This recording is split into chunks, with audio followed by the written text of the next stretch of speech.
सच साहिब दर्शकों, इस दुनिया में अच्छे और बुरे हर तरह के लोग रहते हैं। कोई दौलत के पीछे पागल है तो कोई शोहरत का दीवाना है, कोई लालची है तो कोई दानी, कोई दयालु है तो कोई क्रूर, कोई दुखों में डूबा है तो कोई अहंकार में अंधा है। सभी इस संसार के कर्म चक्र में फंसे हैं और अपने स्वभाववश अच्छे और बुरे कर्म करते हैं, जिनसे आगे का भाग्य निर्धारित होता है। संसार में कुछ लोग ऐसे भी हैं जो भगवान को मानते हैं और कुछ नहीं, पर जो मानते हैं वो या तो सिर्फ जरूरत पड़ने पर, त्योहारों पर या मुश्किल वक्त में। और इसी संसार में कुछ ऐसे भी हैं जो हमेशा परमात्मा को याद करते हैं, नियमित रूप से सच्ची लगन से भक्ति करते हैं और भक्ति की शक्ति पर जिनका अटूट विश्वास होता है। घोर आपत्ति और संकट के समय जब जिंदगी का कोई सहारा काम नहीं आता, जब हर उम्मीद टूट जाती है, तब पापी हो या पुण्यात्मा हर कोई भगवान को ही याद करता है। भक्त और भगवान के बीच का यह प्रेम अटूट विश्वास का संबंध है और यही विश्वास विषम परिस्थितियों में चमत्कारी लीलाओं का कारण बनता है, जो संसार के लिए अद्भुत और अकल्पनीय उदाहरण बन जाता है और अमर लीलाओं के रूप में युगों युगों तक प्रेरणा का दिव्य स्रोत बन जाता है, जिससे हर युग में लोग ईश्वर पर अटूट विश्वास करने के लिए प्रेरित होते हैं। हर भक्त के जीवन में संकट का बुरा वक्त उसकी परीक्षा का समय होता है। उस कठिन समय में परमात्मा अपने भक्त की प्रतिक्रिया देखता है, उसे निरखता है, उसके विश्वास को परखता है और जब भक्त इस परीक्षा में खरा उतरता है, अपना सब कुछ उस परमात्मा पर न्यौछावर कर देता है, तब परमात्मा उसके लिए वो कर दिखाते हैं जो कोई सोच भी नहीं सकता। नुक्ते ऊपर रीझे गाए, करोड़ कर्म जल जा तुम्हारे। अपने उस प्यारे भक्त के लिए परमात्मा एक पल में ऐसे चमत्कार कर देता है जिसे देखकर सुर, नर, मुनि, गण, गंधर्व, ईश और संपूर्ण देवी देवता सहित सभी लोकों के प्राणी नतमस्तक हो जाते हैं। प्रहलाद जैसे सच्चे भक्त के लिए कभी खंभे को चीरकर नरसिंह रूप धारण किया, कभी भरी सभा में द्रौपदी की लाज बचाई और राम जी की सहायता कर रावण का वध करवाया, कभी अप्रत्यक्ष अदृश्य रूप से अपने भक्तों को मौत के मुंह से खींच जीवित कर लाते हैं। ये चमत्कार कोई पूर्व निर्धारित संयोग नहीं, बल्कि भगवान पर दृढ़ विश्वास और भक्ति की शक्ति का प्रतिफल है। आध्यात्मिक यात्रा का सबसे बड़ा रहस्य यही है कि जिसने इसे जान लिया, उसने मानो हर पड़ाव को पार कर लिया। यह कोई साधारण ज्ञान नहीं, बल्कि एक ऐसा अति सूक्ष्म और गहरा सत्य है जिसे समझने के लिए हमें उन दिव्य लीलाओं को देखना होगा जो युगों युगों से स्वयं परमात्मा इस धरती पर अपने भक्तों के लिए करते आ रहे हैं। दर्शकों, परमात्मा की लीलाएं तो अनंत हैं, लेकिन फिर भी हमारा यह निरंतर प्रयास रहेगा कि हम जितना संभव हो सके इन दिव्य लीलाओं को वीडियो के रूप में आप तक पहुंचाते रहें। हमारा मकसद आपको केवल जानकारी देना नहीं, बल्कि उस परमपिता की असीम शक्ति और उनके अटूट प्रेम से अवगत कराना है, ताकि हमारी आंखें खुले और हमें भक्ति की सही दिशा और संपूर्ण आध्यात्मिक लाभ प्राप्त हो सके। जो खुद को छुपाकर गुप्त रूप से लीला करता है और सदैव अपने भक्त की सहायता के लिए कोई न कोई नया वेश धारण कर लेते हैं, तो कभी भक्ति में आस्था बनाए रखने के लिए किसी व्यक्ति विशेष या इष्ट शक्ति के रूप में आकर लीला कर जाते हैं और उनकी महिमा बना जाते हैं। ये अनन्य रूप ऐसे है जैसे एक सूर्य की अनन्य किरणें, और हम भूलवश वास्तविक पूर्ण परमात्मा को भूलकर उन अनन्य रूपों में अटक कर रह जाते हैं, जबकि परमात्मा के ये सभी रूप उनकी असीम शक्ति की अलग अलग किरणें मात्र हैं। हम प्रकाश के मूल स्रोत सूर्य को छोड़कर उसकी अलग अलग किरणों में ही उलझ कर रह जाते हैं। लेकिन जब हम इन रूपों से ऊपर उठकर इनके मूल स्रोत यानी उस एक पूर्ण परमात्मा को पहचान लेते हैं, तब हमें वास्तविकता का ज्ञान होता है कि सभी रूपों और लीलाओं का सार एक ही है और सच्ची भक्ति सिर्फ उसी एक पूर्ण ब्रह्म कबीर परमात्मा की करनी चाहिए, जिसकी परम सत्ता सबके ऊपर है, वही सबका मूल है और वही सबका जनक।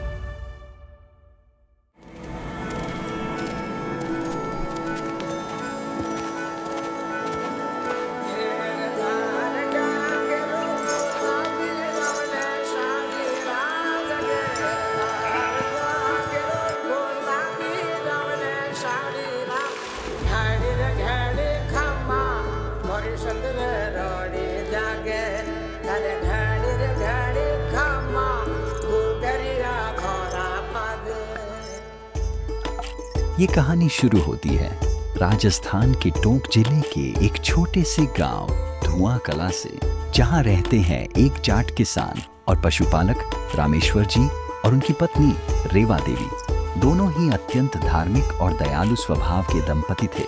वे धर्म कर्म में गहरी आस्था रखते थे और साधु संतों की सेवा को ही सर्वोच्च धर्म मानते थे। उनके घर का वातावरण इतना पवित्र था कि कि वह घर किसी मंदिर से कम नहीं था।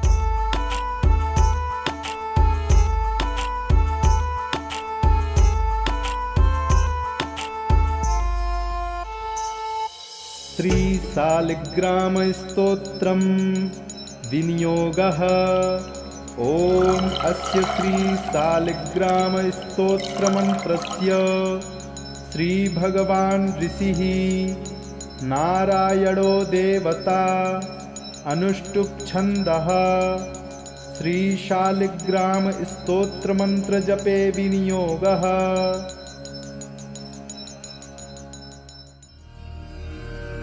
तो बेटी, इस प्रकार राजा बलि ने अपने वचन को निभाया। पर यह केवल 3 पग भूमि के दान की बात नहीं थी। ध्यान से सुनो, राजा बलि की महानता इस बात में थी कि उन्होंने उस वामन वेश को पहचान लिया था कि वामन रूप में उनके द्वार पर कोई साधारण याचक नहीं, बल्कि साक्षात भगवान खड़े हैं। ये है सच। नारायण किस रूप में आकर मिल जाएं, ये कोई नहीं जानता। राजा बलि ने समझदारी दिखाई कि जब स्वयं ईश्वर कुछ मांगने आए तो अपना सर्वस्व ही न्यौछावर कर देना चाहिए। बेटी, तीनों लोकों में दानी का दर्जा सबसे ऊंचा है। लेकिन बेटी, एक विशेष बात सदा याद रखना।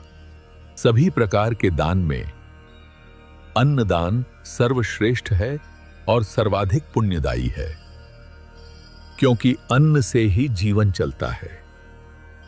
अन्न ही जीवन का आधार है। इसलिए कहा जाता है, अन्नदान ही जीवन दान है। भूखे को अन्न का दान देना मानवता का सर्वोच्च धर्म है।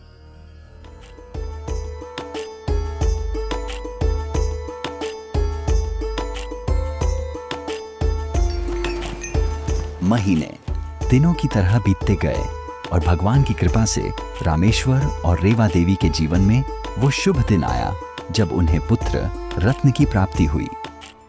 घर में खुशी का माहौल था।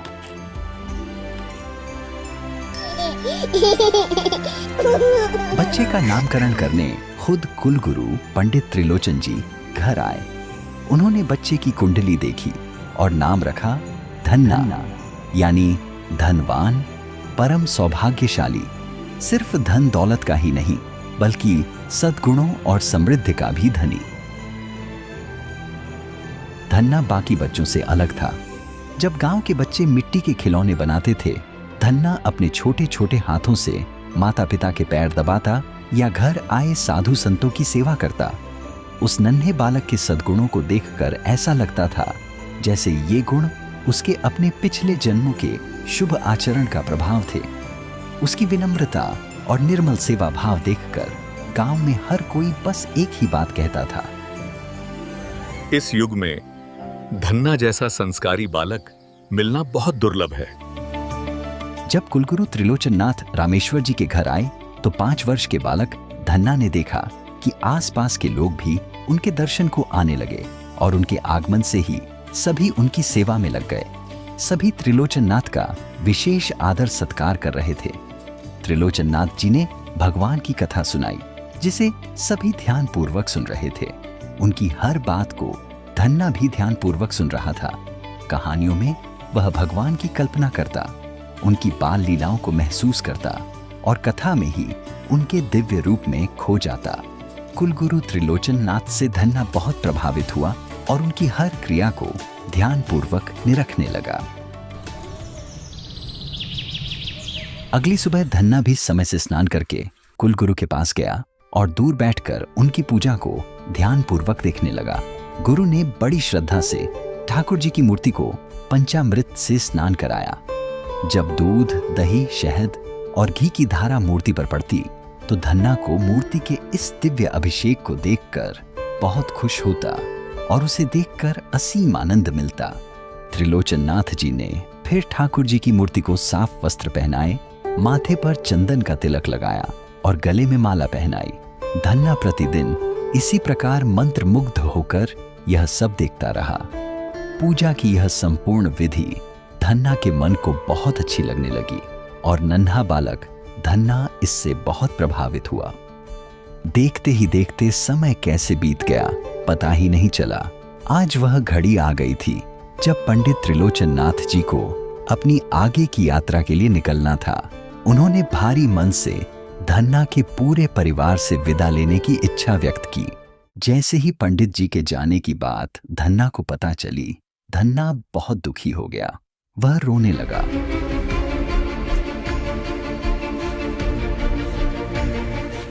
गुरुजी, आप ठाकुर जी को लेकर हमें छोड़कर जा रहे हैं। क्या हमें अब ठाकुर जी कभी नहीं मिलेंगे? अरे धन्ना, शांत हो मेरे बच्चे। बेटा तुम विश्वास रखो, मैं जल्दी ही ठाकुर जी को लेकर वापस आऊंगा। नहीं, आप ठाकुर जी को लेकर मत जाइए। बेटा धन्ना, अब मेरे विदा लेने का समय आ गया है। मेरी यात्रा लंबी है, तुम रो मत बेटा, मैं फिर जल्दी ही आऊंगा। धन्ना जी का ठाकुर जी के प्रति प्रेम और भक्ति भाव देखकर त्रिलोचन जी भावुक हो जाते हैं। त्रिलोचन जी ठाकुर जी से मिलता जुलता पत्थर धन्ना जी को दे देते हैं। बालक धन्ना उस सामान्य पत्थर को पाकर ऐसे प्रसन्न होते हैं जैसे साक्षात भगवान मिल गई हो। कुलगुरु पंडित त्रिलोचन जी तो अपनी यात्रा पर चले गए, पर अपने पीछे छोड़ गए बालक धन्ना में सिलबट्टे के प्रति ठाकुर जी वाला गहरा प्रेम। धन्ना उस दिन से अपना सारा समय अपने नए साथी ठाकुर जी की ही सेवा में लगाने लगा। वह रोज सुबह जल्दी उठता, अपने ठाकुर जी को स्नान कराता, उन्हें नए वस्त्रों से सजाता और पूरी श्रद्धा से माथे पर चंदन का तिलक लगाता। कुछ ही वर्षों में जब धन्ना 10 वर्ष का हुआ तो उस ग्रामीण समाज की परंपराओं के अनुरूप उसका बाल विवाह कर दिया गया। अब धन्ना का जीवन बदल गया था। धन्ना किसान पुत्र था। इकलौता पुत्र होने के नाते वह पिता के साथ खेती में भी हाथ बटाता था। पिता की सहायता के लिए छोटी सी उम्र में ही कड़ी मेहनत करने लगा।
राम राम महाराज जी।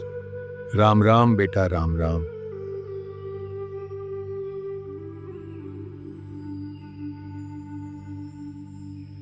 बेटा, मैंने एक मतीरा देखा जो बहुत मोटा और अच्छा है, वो मुझे खिला दे। महात्मा जी, यह तो मैं आपको नहीं खिला सकता। यह तो मैंने अपने भगवान श्री कृष्ण जी के लिए संभाल कर रखा है। और हर फसल का पहला फल मदिरा, जो सबसे स्वादिष्ट और स्वस्थ होता है, वह अपने भगवान के लिए मंदिर में चढ़ाता हूँ। आप इस फल को छोड़कर और कोई भी फल खा सकते हैं। बेटा, आप इसे मंदिर में कब चढ़ाओगे? मैं आज जाने ही वाला था। बहुत अच्छा है, चलो आप, हम भी देख लेंगे, हमारे भी संस्कार बनेंगे और हम भी माथा टेक लेंगे। हाँ जी, चलते हैं।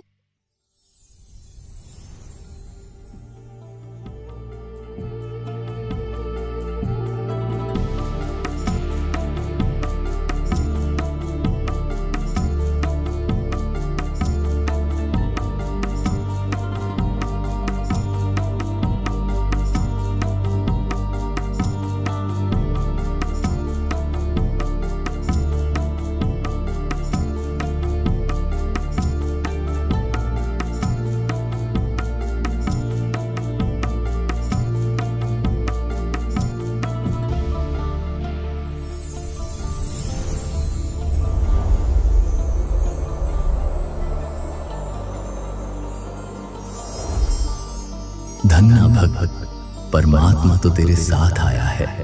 इस मतीरे को कहां लेकर आया मेरे पास। उनके चरण पकड़ और अपना कल्याण करवा।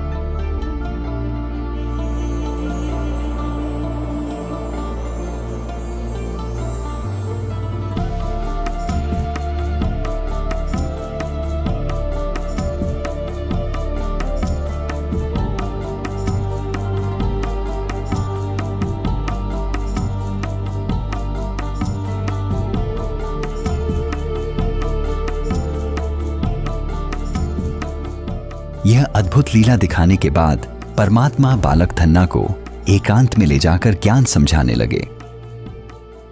धन्ना बेटा, क्या तुम जानते हो तुम्हें ये मानव जीवन क्यों मिला है? नहीं महाराज जी। ये मनुष्य जीवन बहुत दुर्लभ है। प्रत्येक जीव को ये मनुष्य जीवन भक्ति करने के लिए, शुभ कर्म करके मोक्ष प्राप्त करने के लिए मिलता है। मोक्ष क्या होता है महाराज जी? मोक्ष अर्थात इस जन्म मरण के चक्कर से हमेशा के लिए मुक्त हो जाना, उस परम सनातन धाम को प्राप्त करना जहां जाने के बाद प्राणी कभी लौटकर संसार में वापस नहीं आता। लेकिन अगर इस जन्म में सद्गुरु नहीं मिला तो मोक्ष कभी नहीं मिल सकता, और मोक्ष नहीं हुआ तो जानते हो फिर अगले जन्म में क्या होगा? क्या होगा महाराज जी? फिर पीछे नर सेती तू पशुआ कीजिए, गधा बैल बनाई। ये 56 भोग कहां मन बौरे, कहीं कुरड़ी चरने जाई, फिर पशु पक्षी बनना पड़ेगा। गधा या बैल की भी जूनी भोगनी पड़ेगी। तब ये जो तुम अच्छे अच्छे पकवान खाते हो, ये सब कहां मिलेंगे? तब तो कचरे के ढेर पे जाकर घास चरनी पड़ेगी। महाराज जी, क्या मुझे भी अगले जन्म में गधा बनना पड़ेगा? बेटा, अगर तुम नाम दीक्षा लेकर भक्ति करोगे और मेरे बताए रास्ते पर चलोगे तो ना तो तुम्हें गधा बनना पड़ेगा और ना ही अन्य पशु पक्षियों की योनि में जाना पड़ेगा। ये संसार जिसमें तुम रह रहे हो ये अच्छा नहीं है। सभी लोग यहां आंख बंद करके निश्चिंत बैठे हैं, पर उन्हें नहीं पता वे किस कसाई के लोक में रह रहे हैं। वे नहीं जानते इस संसार का मालिक कौन है। वो कौन है महाराज जी? इस लोक का मालिक है काल ब्रह्म, जिसने यह सर्व जाल बिछाया है। ये काल हर दिन 1 लाख मनुष्यों को खाता है। जितने भी प्राणी हैं, ये सभी आत्माएं इस काल कसाई के जाल में फंसे हुए हैं। काल ने हमें उलझाने के लिए दुनिया में बहुत सारे नकली पंथों और झूठे गुरुओं के जाल में उलझा रखा है। महाराज जी, मेरे पास तो सतगुरु नहीं है, तो क्या काल मुझे भी खाएगा? क्या हम इस काल के लोक से बाहर निकलकर सतलोक जाने का कोई रास्ता नहीं? क्या भगवान हमें काल से बचाने नहीं आएंगे? बेटा, पूर्ण परमात्मा बहुत दयालु हैं। खुद ही संत या सतगुरु का रूप लेकर आता है, वो अपनी प्यारी आत्माओं को काल के जाल से निकालने के लिए ऊपर के लोक सतलोक से चलकर खुद नीचे आते हैं। वेद भी कहते हैं कि पूर्ण परमात्मा आकर अच्छी आत्माओं से मिलते हैं, उन्हें सत भक्ति का रास्ता दिखाते हैं। साधु संत या फकीर के रूप में कवियों की तरह अपने मुख से अमृतवाणी बोलते हैं, जिसे गूढ़ ज्ञान और तत्व ज्ञान कहते हैं। वो ज्ञान इतना गहरा होता है कि संसार का समस्त ज्ञान उस ज्ञान आगे फीका पड़ जाता है।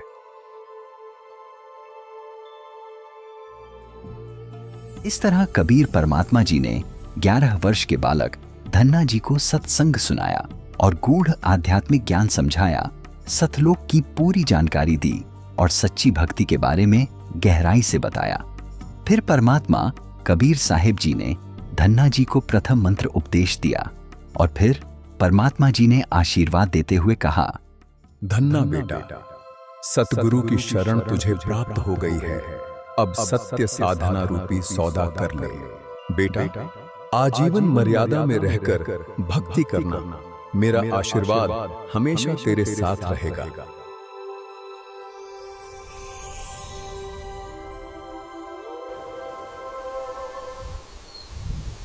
हे प्रभु, हे भगवान, कहाँ चले गए आप अपने इस दास को छोड़कर? कहाँ अदृश्य हो गए आप?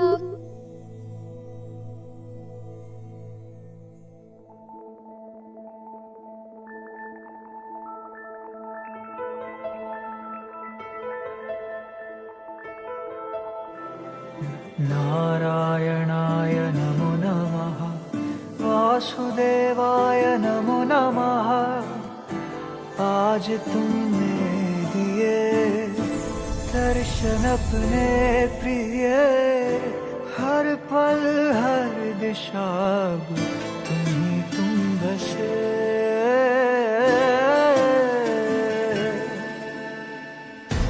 अपनी सुध बुध में हारा, मेरा बस तू ही सहारा। तुझसे तुझको है चाह लिया, बादलों में गोते लगाऊं, सागर में उड़ता जाऊं, खुद को मैं रोक ना पाऊं, थाम लो जरा।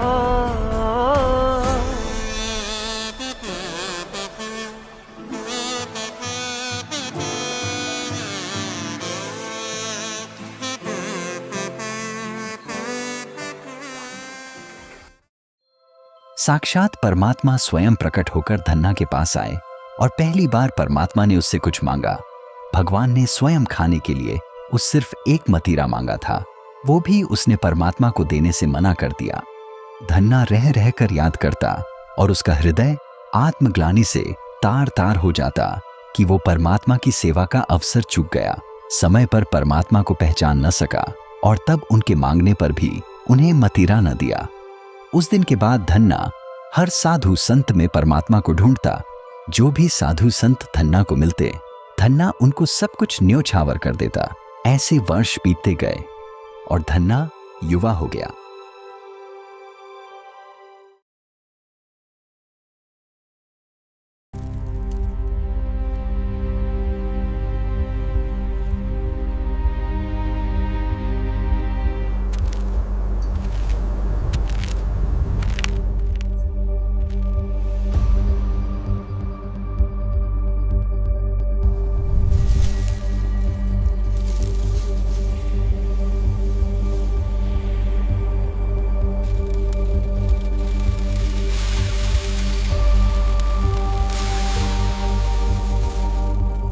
पूरा गांव अकाल की भीषण मार झेल रहा है। पूरे गांव पर ऐसी विपदा आन पड़ी है कि इसका कहीं कोई समाधान दिखाई नहीं पड़ता।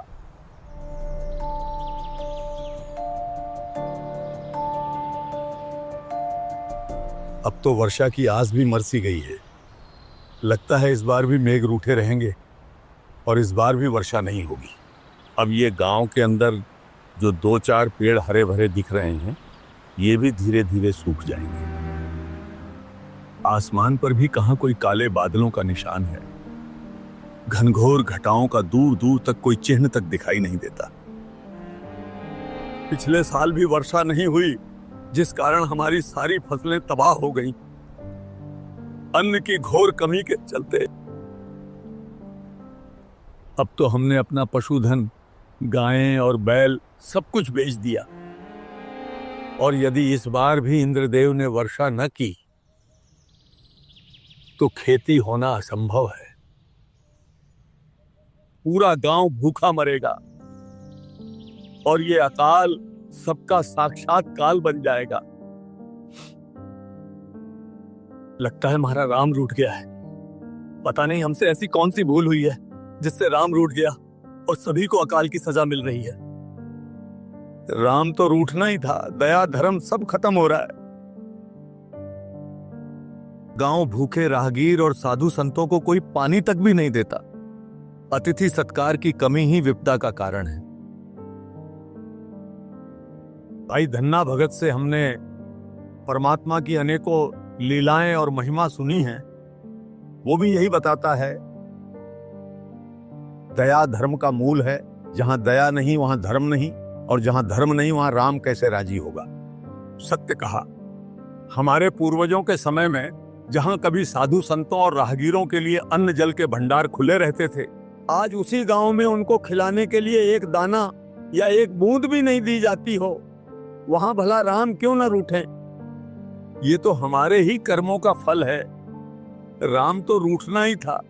अच्छा, तो क्या अब इस दया धर्म के चक्कर में राहगीरों को अपने हिस्से का अन्न पानी पिलाकर हमारे बच्चों और परिवार को क्या हम भूखा मरने के लिए छोड़ दें?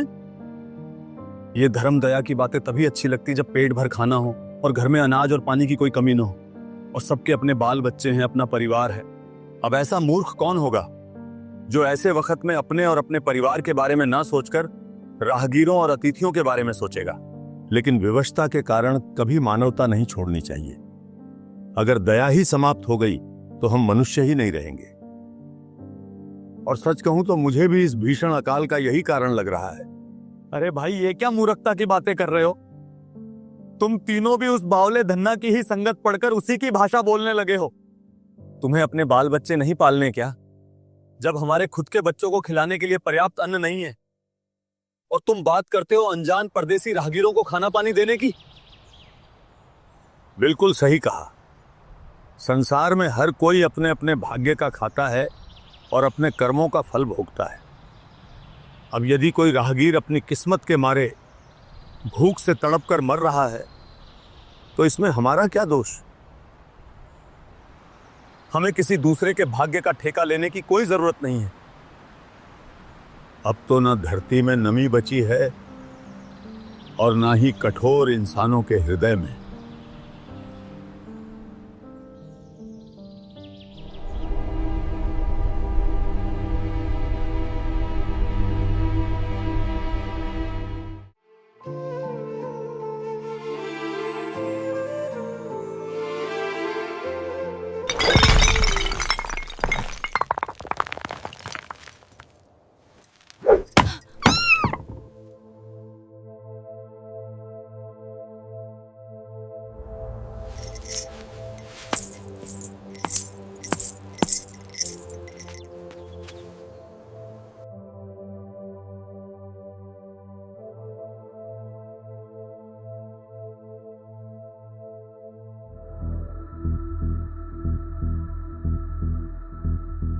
अरे साधु महाराज, आज तुम्हारा भजन खत्म होगा या नहीं? तुम्हें कुछ होश भी है? इस वर्ष भी बारिश नहीं हुई है। लोग तो इस चिंता में हैं कि आगे अन्न का इंतजाम कैसे होगा, क्या करेंगे, परिवार को क्या खिलाएंगे। और तुम यहाँ मोती की माला रगड़ रहे हो। क्या ये माला खेत में जाकर बिना पानी के फसल उगा देगी? भगवान परमात्मा जो चाहे वो कर सकता है। मौला जल से थल कर देत, थल से जल कर देत। एक बार तुम उस परमात्मा पर पूर्ण विश्वास करके तो देखो। अच्छा रहने दो, अपना ज्ञान अपने पास रखो। घर चलाने के लिए तुम्हें जोड़ना तो आता नहीं, बस उजाड़ना आता है। तुम्हारे खुद के घर में पर्याप्त अन्न नहीं, और तुमने उस दिन जब वो भूखा भिखारी आया और तुमने मेरी मेहनत की बनी रोटियों में से भी 2 रोटी उठाकर उसे दान करके आ गए। तुम तो मुझे और मेरे बच्चों को भूखा मार दोगे। तुम्हारी ये दानवीरता हमें एक दिन कंगाल बनाकर रख देगी। दान धर्म से कभी किसी का कुछ नहीं घटता भगवान। धर्म से ही तो कर्म बनते हैं और धर्म से ही सबका पेट भरता है। तुम्हारा धर्म तुम्हारे पेट में जाता है क्या? मैं पूछती हूँ, जब मैं तुमसे नए नए कपड़े या गहने मांगती हूँ तब तुम्हारा धर्म कहाँ जाता है? तुम्हारे माँ बाप के जाने के बाद मैंने आज तक कभी चांदी का कंगन तक नहीं देखा, क्योंकि तुम्हारा ईश्वर प्रेम खत्म ही नहीं होता। तुम हमेशा धन और आभूषण की बात क्यों करती हो? शांति से क्यों नहीं रहती? तुम अपना बचा हुआ धन भी साधु संतों में बांट देते हो। मेरे लिए तुम्हारे पास कुछ नहीं बचता। बताओ, कभी कोई गहना बनवा कर दिया है तुमने मुझे? मेरे और मेरे बच्चों के लिए तुम्हारे पास है ही क्या? तुम्हारे पास तुम्हारा सारा समय और बाकी सब कुछ सिर्फ तुम्हारे भगवान के लिए, हमारे लिए कुछ नहीं है। अपने सामर्थ्य अनुसार तुम्हारी और बच्चों की हर जरूरत पूरी करता हूँ।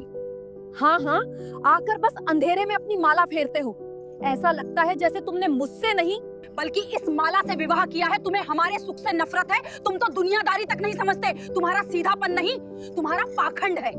कुछ नहीं रखा इस भक्ति में, छोड़ दे। जो कुछ मिलेगा कर्म करने से मिलेगा। कुछ नहीं रखा इस भगवान के नाम में। 1 साल से खेतों की मिट्टी फट रही है, कुएं सूख गए हैं, और तुम यहाँ आंखें मूंद कर हाथ पे हाथ धरे माला करते रहो। क्या तेरी माला के मनके हमारे बच्चों को अन्न खिलाएंगे? बस भी करो अब भगवान, शांत हो जाओ। इस घोर संकट में भगवान की महिमा ही सहारा है। हमें धैर्य रखना चाहिए।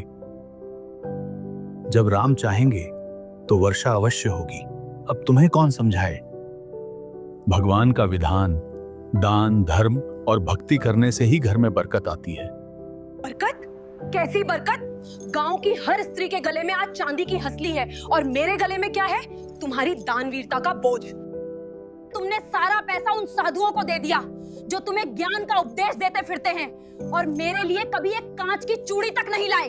भगवान, आभूषणों लेकर क्या करोगी? संकट में सिर्फ भगवान साथ देते हैं, आभूषण नहीं।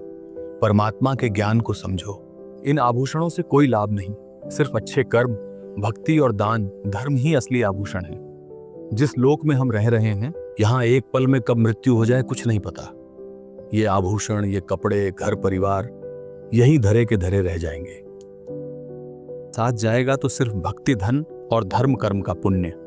इसलिए हमें सादा जीवन जीकर भक्ति, दान और धर्म करना चाहिए। बस बस रहने दो। तुमसे शादी करके तो मेरे भाग ही फूट गए हैं। तुम तो उस कीकर के पेड़ की तरह हो जो बिना पानी के खड़ा है पर किसी काम का नहीं।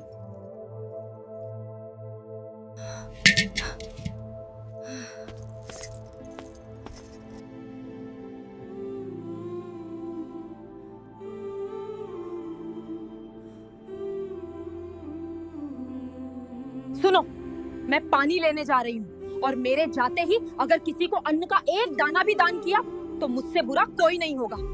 फिर मैं तुम्हें बताऊंगी कि भूखे पेट माला कैसे फेरी जाती है।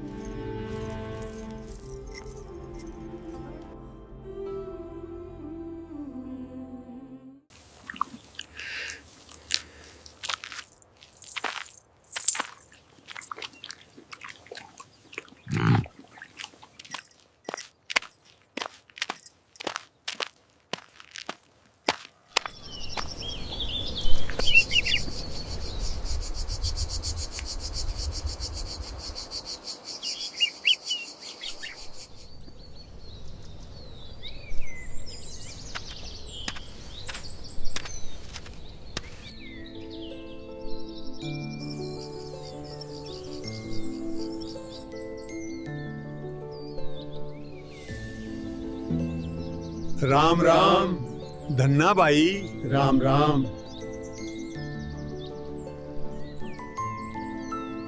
राम राम भाई, राम राम। आओ बैठो।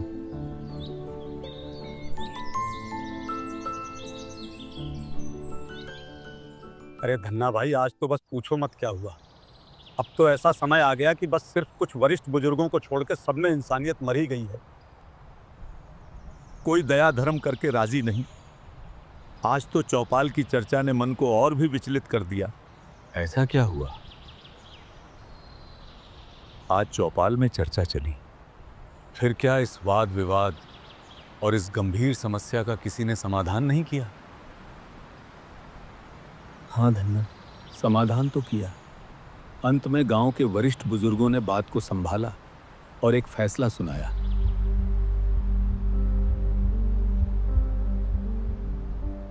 हर तरफ स्वार्थ का बियाबान पसरा है।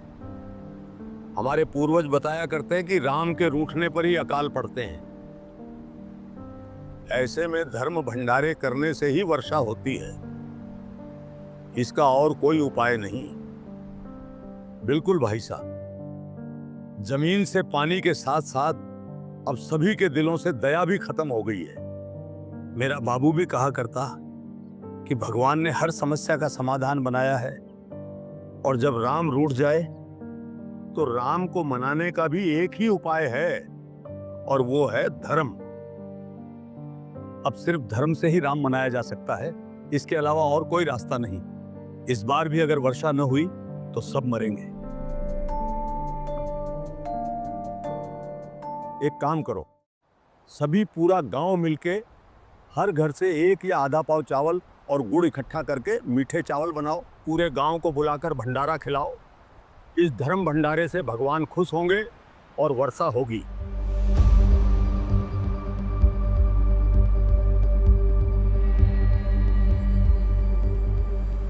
चलो अच्छा हुआ, देर से ही सही, लेकिन चौपाल में भगवान की दया से सही फैसला हो गया। परमात्मा भी कहते हैं, चिड़ी चोंच भर ले गई, नदी न घट्यो नीर, दान दिए धन घटे नहीं, कह रहे साहेब कबीर। धन्ना बेटा, जो दान नहीं करते उनका भविष्य नरक बन जाता है। दान धर्म के अनुष्ठान यानी धर्म यज्ञ व अन्य यज्ञ करने से भक्ति ऐसे सफल होती है जैसे खेत में किसान बीज बोकर बाद में समय समय पर सिंचाई करता है, पौधा बनकर अन्न देता है। इसी प्रकार भक्ति मार्ग में नाम तो बीज है, और यही बीज यज्ञदान धर्म सिंचाई का कार्य करते हैं। जो भूखे व्यक्तियों को भोजन खिलाता है, घर आए अतिथि को भोजन देते हैं या धर्म भंडारे करवाते हैं, उनको अगले जन्म में जब कभी मानव जन्म मिलेगा तब धनी सेठ बनेगा, हाथी व पालकियों की सवारी करेगा। यदि पूर्व जन्म में या इस जन्म में दान किया है तो धन मिलेगा, अन्यथा कुछ नहीं मिलेगा। दान धर्म की शक्ति इतनी प्रबल है कि बलि राजा ने 100 यज्ञ की थी, परमात्मा 52 रूप धारण करके आए थे। यह धर्म का प्रभाव था कि परमात्मा को स्वयं आना पड़ा। बेटा धन्ना, आप मनुष्य शरीर प्राप्त करके इस पृथ्वी लोक पर जन्मे हो। मनुष्य जन्म बहुत ही दुर्लभ है। आपका यह शरीर, धन, घर परिवार सब अस्थाई है। आपको मानव जन्म भक्ति तथा शुभ कर्म दान धर्म करने के लिए मिला है। धन्ना भाई साहब, क्या आनंद आता है तुम्हारे साथ बैठकर परमात्मा की चर्चा सुनकर। सच कहूं तो ऐसा लगता है बस यहीं बैठे रहें और सुनते ही रहें। अरे भाइयों, हम चाहे जितना भी संतोष कर लें, पर यह जान लो कि हमारे गांव की यह स्थिति अब ज्यादा समय ठीक नहीं रह सकती। कब ये अकाल हमारा मृत्यु काल बन जाए, कुछ कहा नहीं जा सकता। जरा दूर दराज के इलाकों से आई खबरों पर भी ध्यान दे लो, जहां अकाल ने नहीं साक्षात काल ने तांडव मचाया है। सुना तो मैंने भी बहुत कुछ है कि बहुत बदतर हालत है। बड़े बड़े जमींदार भी दाने दाने को मोहताज हो रहे हैं, अन्न का एक दाना नहीं बचा। लोगों ने घास भी तोड़ तोड़ के खा ली, झाड़ झंखार कूट कूट के खाए, अब कहीं कोई कीकर या झाड़ियों तक का भी नामो निशान नहीं रहा। हाँ बिल्कुल, ये बहुत गहराई से सोचने वाली बात है। वे भी दुखी हैं जो नहीं करते, वे भी, चाहे कोई कितने ही देवी देवताओं, तीर्थों, मंदिरों को पूजता हो, व्रत रखता हो, कितनी ही भक्ति करता हो, कोई भी देवी देवता या कोई भी भगवान किसी की रक्षा क्यों नहीं करते? सच कहूं तो यही तो आंख खोलने वाली विडंबना है। देख, हम ठहरे किसान, ये तो हम सभी जानते हैं कि बीज अगर सही हो और उसे सही विधि से बोया जाए तभी फसल मिलती है। हाँ भाई, लेकिन मित्रों, बस अब इस चर्चा को यहीं विराम दो। तुम्हारी भाभीसा के आने का समय हो चुका है। मैं ये बिल्कुल नहीं चाहता कि हमारी इस ज्ञान चर्चा और परमात्मा के सत्संग के कारण तुम जैसे शुद्ध हृदय वाले मित्रों को मुझ निर्भाग कारण मेरी पत्नी से कटुर वचन सुनना पड़े और या कलह का सामना करना पड़े। बाकी चर्चा कल उसी आनंद से करेंगे। भाभी साहब, फिर तो हमें तुरंत चलना चाहिए। अगर हमें यहाँ बैठे हुए देख लिया तो कहीं उनके क्रोध भरे ज्ञान नेत्र न खुल जाए, फिर तो प्रलय ही आ जाएगी। बाकी चर्चा अब कल करेंगे। चल विजयपाल।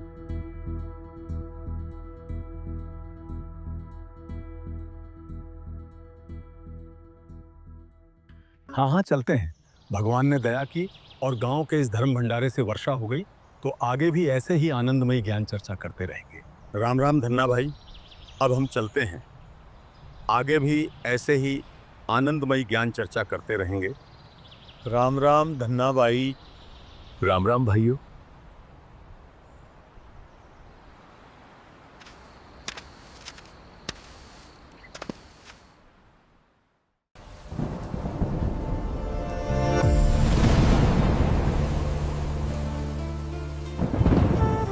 इतने समय बाद वर्षा हुई और धरती पर फिर से हरियाली लौट आई। किसानों में खुशी की लहर छा गई। लोगों को अपने जीवन यापन का मौका मिल गया। इस बार किसानों को बीज बोने का अवसर मिला, और सिर्फ बीज बोने का अवसर नहीं, ये तो मानो गांव सहित पूरे क्षेत्र को जीवन दान ही मिल गया।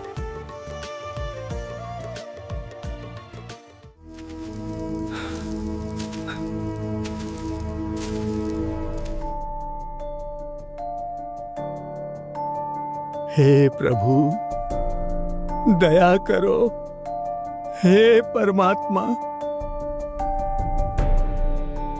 न जाने ईश्वर कैसी परीक्षा ले रहा है। लगातार चलते चलते कई दिन हो गए, कहीं से अन्न का एक दाना भी नहीं मिला। यदि आज अन्न ना मिला तो अंत निश्चित है। हे प्रभु, यदि आप हमें जीवन देना मंजूर नहीं है तो हमें सहज मृत्यु दे दो प्रभु। हम तो तेरे नाम पर सब छोड़ कर निकले थे। हे परमात्मा, तेरे नाम पर तो दुख ही दुख है। ये भूख अब और सहन नहीं होती। इस भूख से शांति दो प्रभु, या हम भूखों को भोजन दो।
राम राम भाई, राम राम। अरे काहे का राम महाराज, पेट में भूख की आग तन को जलाए जा रही है। 2 दिन से अन्न तो दूर, एक पत्ता भी गले से नीचे नहीं उतरा।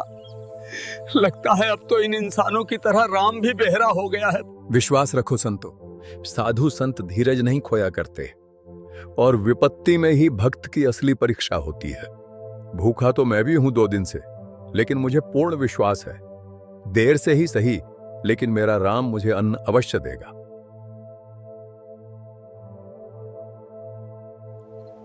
ये तो कठिन परीक्षा है महाराज। भाई परीक्षा कठिन तो है, लेकिन राम नाम रटते रहो जब तक घट में प्राण। कबहू तो दीनदयाल के भिनक पड़ेगी कान। भगवान के अलावा हमारा तो और कोई सहारा भी नहीं है संतो। इस परिस्थिति में अगर कोई मदद कर सकता है तो सिर्फ वो आदि राम ही कर सकता है। उस राम का नाम रटते चलते हैं, क्या पता वो कब पुकार सुन ले और किसी को मदद के लिए भेज दे।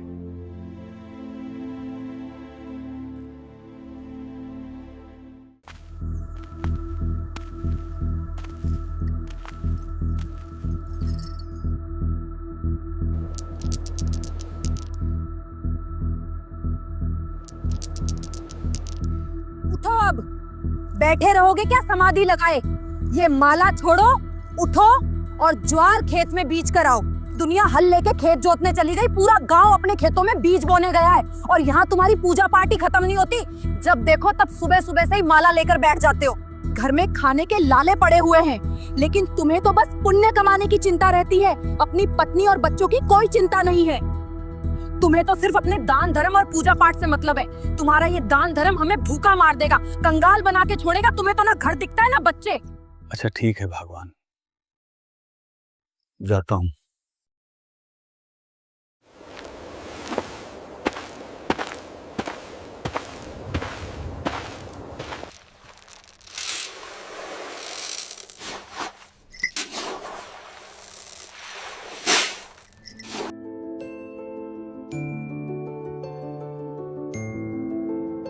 ये लो जी, ये ज्वार खेत में बीज के आओ। और मेरी बात कान खोल के सुन लो, ये ज्वार खेत में ही बीजनी चाहिए और इसे सिर्फ ज्वार मत समझना। हमारा और हमारे बालकों का जीवन है ये। अगर आज ज्वार न बीजी तो कल को बालक भूखे मरेंगे, समझे? खबरदार, अगर इस बोरी से एक भी दाना कम हुआ तो, एक भी दाना नहीं, कहीं अपने दया भाव के चक्कर में खेत तक पहुंचते पहुंचते ही किसी को रास्ते में ही बांट मत देना। सुन रहे हो ना? मेरी बात अच्छे से गांठ बांध लेना। ये कोई मजाक या टालने वाली बात नहीं है। ये बीज की ज्वार है। अगर ये बोई गई तो ही हमारे बच्चों के पेट में अनाज जाएगा। जाकर इसे खेत में ही बीजना, कहीं किसी को बांट दो, वरना बच्चे भूखे मर जाएंगे और हम भी भूखे मरेंगे। पूरा परिवार भूखा मरेगा। अच्छा ठीक है भगवान, अब जाने दोगी? तभी तो बीज बोकर आऊंगा।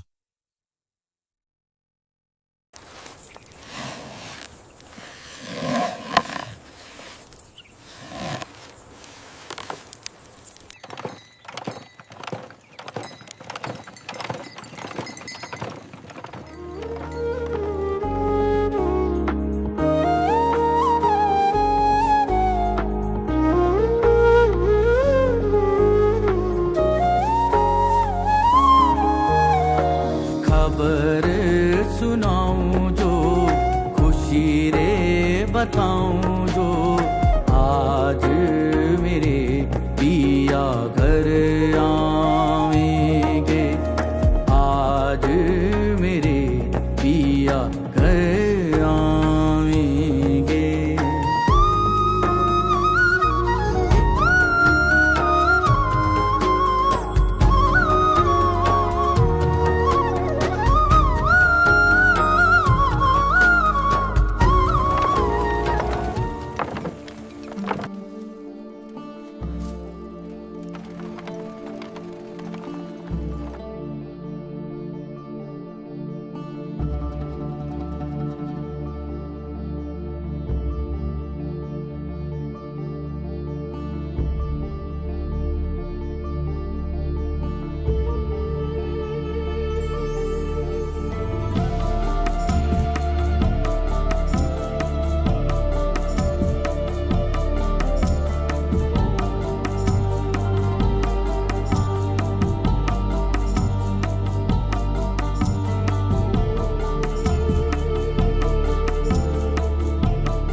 राम राम भगत जियो। भाई 3 दिन हो गए, हमें कुछ भी खाने को नहीं मिला। हम तो मर रहे हैं भूखे। हमें इस राजस्थान में कोई पानी पिलाने वाला भी नहीं मिला। रोटी तो बहुत दूर की बात है। कहां से आए हैं भगत जी और कहां जाएं? अरे महाराज,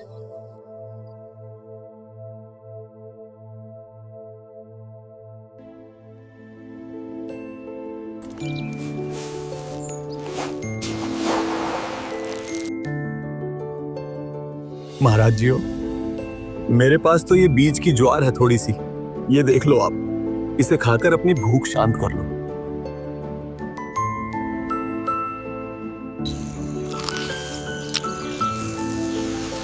बेटा, मैंने एक मतीरा देखा जो बहुत मोटा और अच्छा है, वो मुझे खिला दे।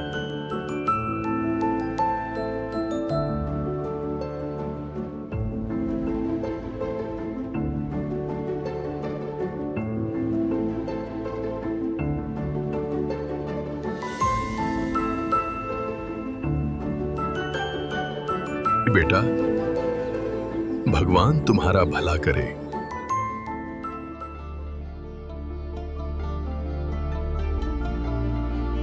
बीज बोने आया था सो बीज बो दिए परमात्मा जी।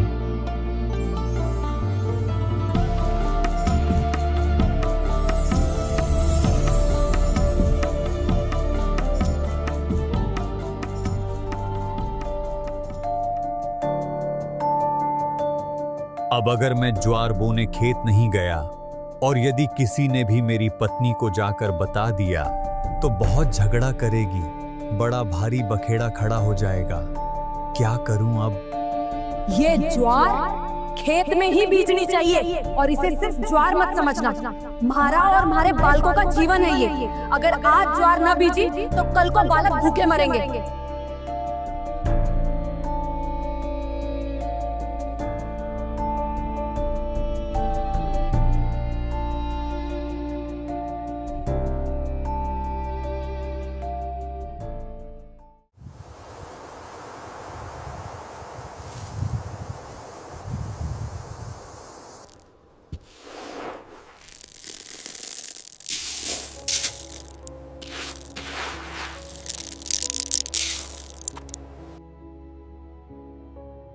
धन्ना ने कंकर इकट्ठे किए और ज्वार के बीज वाली खाली थैली में भर लिए। फिर बैलगाड़ी लेकर वह खेत की ओर चल पड़ा।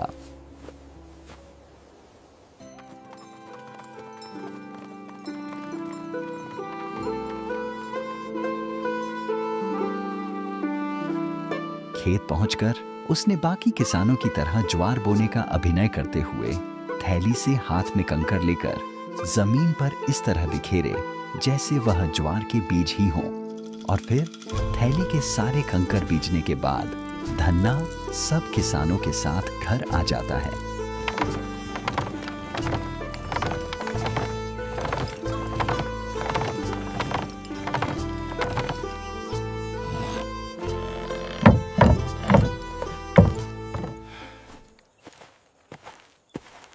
बो दी ज्वार। हाँ, बो आया भगवान।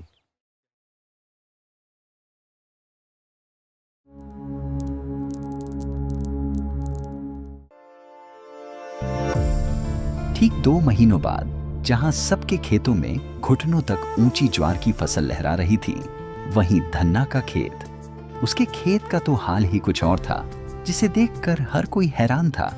उसके खेत में ज्वार का तो कोई नामो निशान तक नहीं दिख रहा था। वहां चारों ओर बस अनगिनत तुंबे की बेलें उगी हुई थी, जो उस पूरे इलाके में झाड़ झंखाड़ की तरह बिना बोए ही अपने आप ही उग जाती थी। धन्ना के खेत को जो भी देखता वह हक्का बक्का रह जाता कि जहां ज्वार की फसल होनी चाहिए थी, वहां तो बस तुम्बों का जंगल उगाया है। देखो जी, जरा देखो तो, धन्ना के खेत में ज्वार तो कहीं है ही नहीं।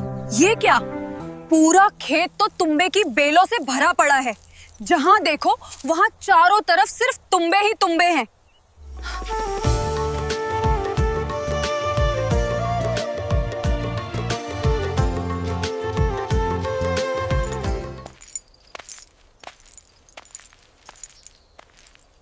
अरे भाभी साहब, आपने अपने खेत में ज्वार नहीं बोई थी क्या? क्या मतलब? आपके खेत में तुंबों की बेलें उगाई, बीज भी नहीं डाला और देखो पूरा कुबाड़ उग गया। आपके खेत में इतने तुंबे पड़े हैं कि बिना गिनती के। नहीं, ऐसा नहीं है। हमारे भगत जी ज्वार बोकर आए हैं। मैंने खुद उन्हें ज्वार की बीज दी थी बोने के लिए। ज्वार का तो एक पौधा भी नहीं है, मोटे मोटे अनगिनत तुंबे उगे हुए हैं।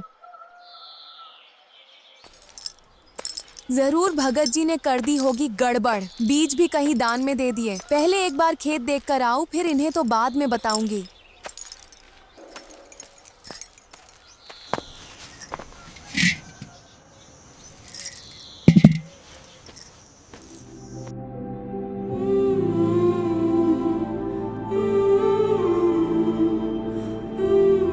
सुनो भगत जी, मैं खेत जाकर आती हूँ, ज्वार देखकर आऊंगी।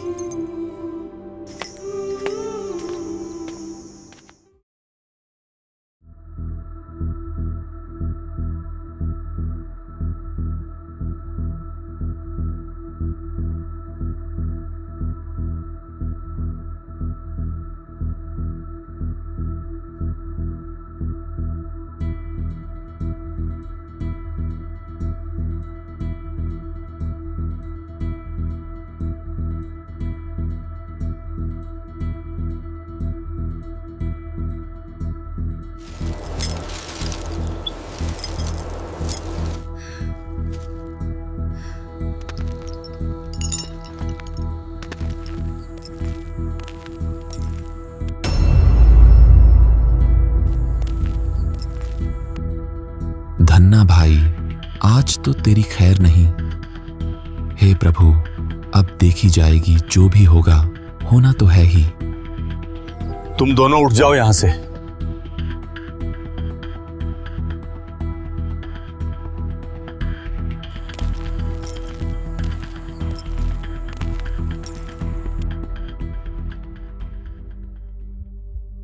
आपने खेत में बीज की ज्वार बोई थी? खेत में ज्वार का तो एक पौधा भी नहीं है, तुंबे उग गए बिना गिनती के। तुम बीज कहां नाश करके आए हो? ये बालक तुम्हें खाएंगे क्या?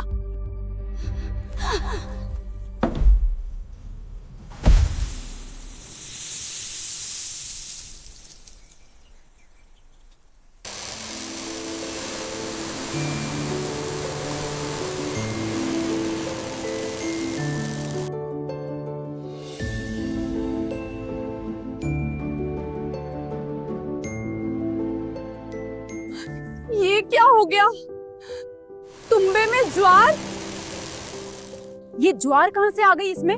भगवान, मुझे नहीं पता ये ज्वार कहां से आई और ये क्या सौदा है। इसमें ज्वार है तो फिर तो अन्य तुंबों में भी ज्वार हो सकती है।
इस तरह धन्ना की पत्नी खेत से ज्वार इकट्ठा कर घर ला रही थी। जब ज्वार पूरा हुआ, यानी धन्ना जी के परिवार को जितना ज्वार की जरूरत थी वो पूरा हुआ, तब धन्ना जी अपनी पत्नी से कहते हैं, अब और न लाइए। जितनी उस खेत में ज्वार होनी थी उतनी आ चुकी है। अब इस बाकी की ज्वार को बांट दो सभी को गांव में। सबके बच्चे भूखे हैं। क्यों? मैं क्यों बांटूं? सारी लाऊंगी। धन्ना की पत्नी ज्वार भरकर फिर लाई। घर तक जब गठरी खोली तो ज्वार 2 किलो रह गई। धन्ना की पत्नी फिर गठरी भरकर ज्वार लाई तो सिर्फ छिलका हो गई, ज्वार नहीं रही। भगवान, अपने हिस्से की ज्वार आ चुकी है, अब तुम फालतू नहीं ला सकती। भाइयों, परमात्मा जी की दया से हमारे खेत के मतीरे में से ज्वार निकल रही है। और हमें जितना चाहिए था उतना हमने रख लिया है। और भाई, परमात्मा जी ने ज्वार बाकी आप सभी के लिए दी है, तो अपने अपने परिवार के लिए जितनी जरूरत है उतना उतना ले जाओ।